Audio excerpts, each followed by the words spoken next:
Hey everybody and welcome yet again to another One Piece review, this time for 1039. Man is Wano long, but it seems we're nearing its end. One Piece is on the cover of Weekly Shonen Jump this time. Luffy and Kaido with the Conqueror's effect used as a separation line between the two is some nice composition that reminds me of this one. I also like the blue and red contrast in color. Now to the chapter, it was almost a full action chapter which I appreciate, especially thinking before that Oda has ignored this fight and was stingy about it in panel time. There's a lot of things I liked about this chapter, like the creative use of devil fruits and how tactical Law and Kid are. It successfully gave the life or death atmosphere an intense fight on this caliber needs, and also reinforced that Haki is not everything needed. One Piece is more versatile than that, with countless fighting styles. So what I said before only keeps becoming more relevant. Oda is balancing these two power systems, which will eventually make Luffy vs Blackbeard a perfect fight. This chapter starts off with Momonosuke hearing someone calling for him. The most obvious answer here is Zunisha, of course, so I kinda wonder if Zunisha will help him stop the island. Hopefully we get an update about this soon as its own chapter and not by interrupting the Luffy vs Kaido fight. We pick up where we left off with Big Mom in pain, and there's some fun banter between Kid and Law. It's almost as if Oda is active in the fandom and he knows that people hate Kid's fighting style, cause here Law mocks it and tries to guess his next boring animal-shaped attack. We get many stunts from Big Mom in this chapter, which I liked a lot. She starts healing her broken bones by exchanging more of her lifespan, and you can tell how much Oda loves drawing her because every time she's on panel, it's a standout one, which is one of the reasons I love her design.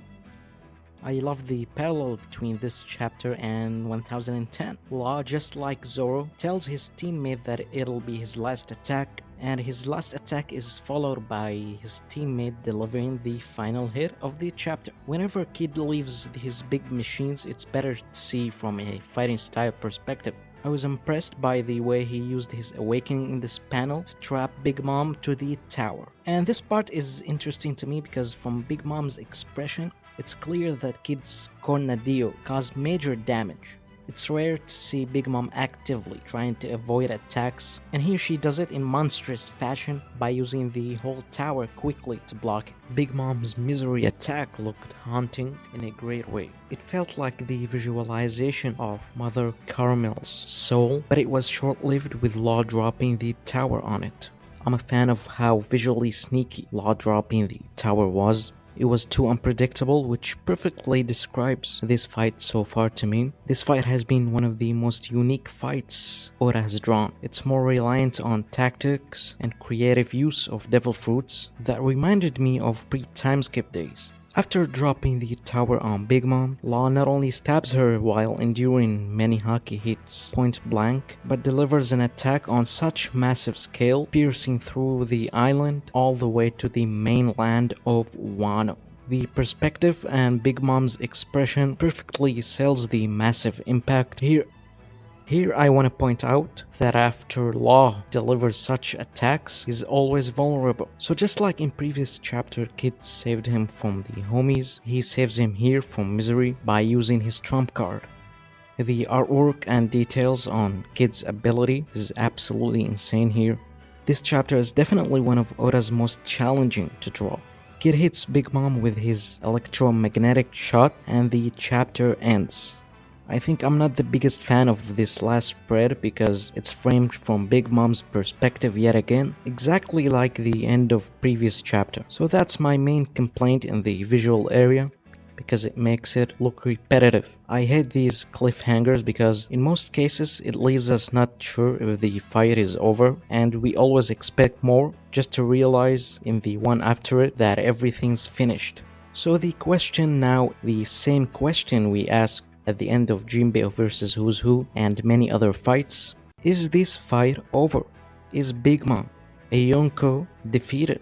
I can't tell, but I think the possibility is yes. Big Mom is down, and I'm gonna tell you why. First reason is Kid saying this is his trump card. Law also said this is his last attack. Second reason is the dialogue and presentation. This type of dialogue from villains declaring their names before they get defeated is very common.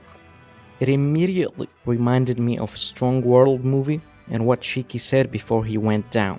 The visual presentation actually gave the finale vibes, as we get 2 panels dedicated to Kid and Law's expressions. My third reason is how short One Piece fights in the manga are, and with this especially not involving Luffy, I can't see more of it anymore. Now if the fight is over, I won't say it's disappointing, but I'll definitely question what was the point of giving Kid Conqueror's Haki if it'll be useless. Unless Oda got plans ahead of Wano for him, it's gonna feel underwhelming. Another thing I would dislike is Big Mom not using advanced conquerors, especially in this chapter where she desperately punched Law to get him off. Thank you guys for watching, make sure to like and subscribe, and I see you later.